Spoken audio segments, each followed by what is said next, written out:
So, as we've gotten to the end, so I'm gonna open up the floor for questions.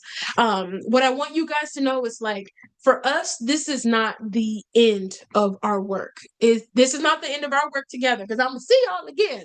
But this is not the end of your healing journey. Let it be the beginning.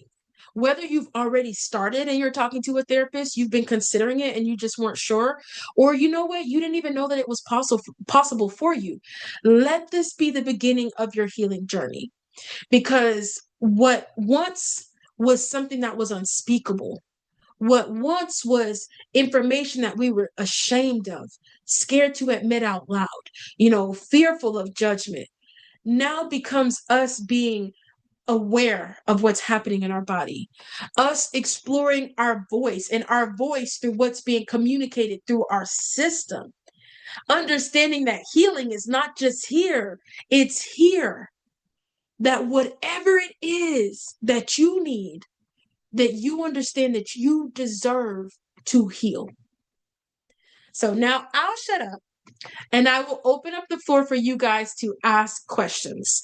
The one thing I will say is if you are wanting to ask a question, please come off mute, but we can only ask one at a time because I know we're a smaller group, so it's a little more possible. But does anybody have questions or have anything they want to add? Um, Yes. Can you hear me? yes, ma'am, Miss Cynthia, what you got? Good. Yeah. Thank you. Thank you, Miss Lisa, for what you've taught us. I mean, I'm so happy to have, participated.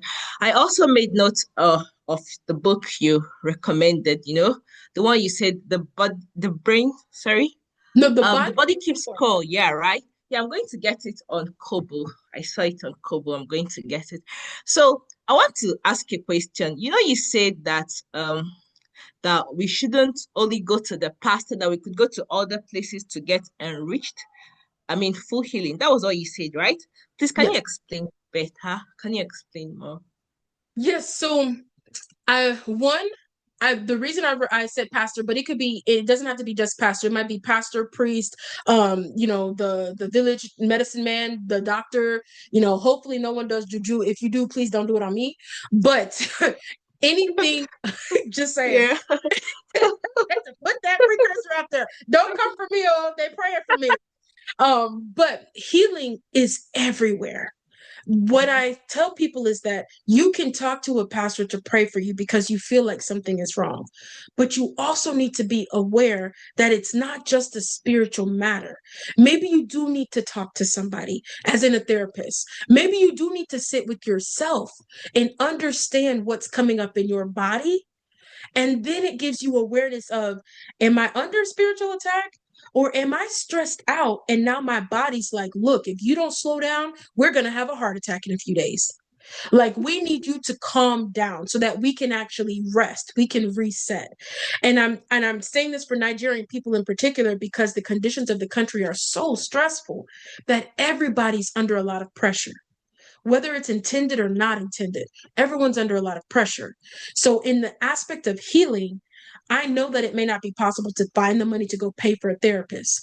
But if you can recognize that your heart rate is elevated, that you have high BP, that you're always sweating, you're going to the bathroom often, you have pains in your body and you're not sure where they're coming from.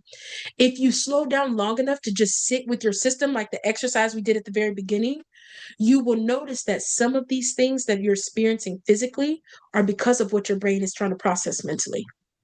Yeah, Does that I make think sense? so. Yes, of course, it does. And now, when I was very young, like maybe almost, rather maybe a child or something like that, you talked about going to the village medicine man.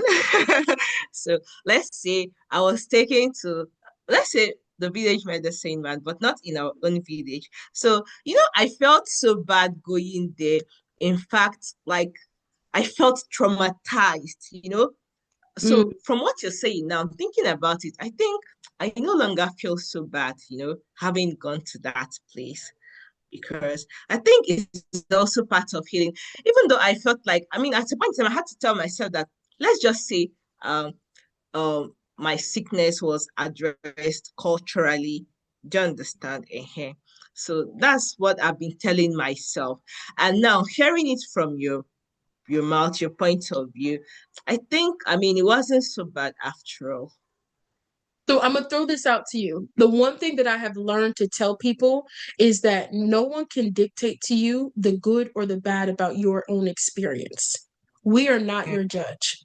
So, and I tell that to a lot of people I encounter, because when in our first one we talked about the stigma in the African community. Like if something happens, they say that, there's shame, there's fear. You know how our parents will be like, don't do that now. People will be judging us somehow. They'll be looking at us somehow. We don't want you to go and spoil the family name.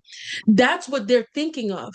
But because they're thinking of that, now you feel embarrassed to share your story because you don't want to disgrace your family. And there's nothing embarrassing about you having to get healing in that way. That was what you mm, needed at the time, and that was what worked for you. So, the thing that mm, I teach people is we're not trying to demonize your experience. What we want you to understand is what that experience is sitting like in your system.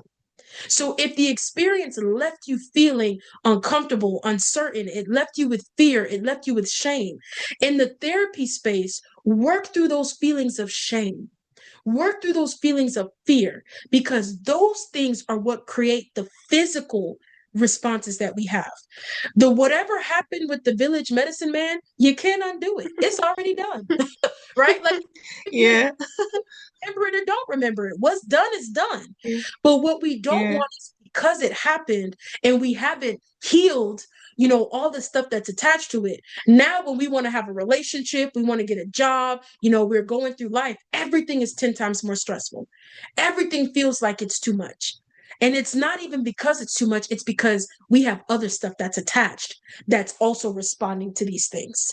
Does that make sense? So, this is why we say embodied healing is not just therapy, it's healing for whatever works for your system. So if I need to put on a flavor song and boom, boom, boom, boom, boom, and dance out my frustration, I'm going to do it. Because in that moment, dancing to Nabanya is working for my system to release whatever I need to release. And I'm not going to be ashamed of it because it's working for my system.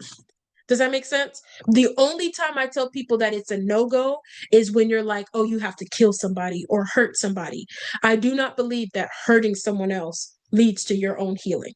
So that's where I'm like, okay, that part is different.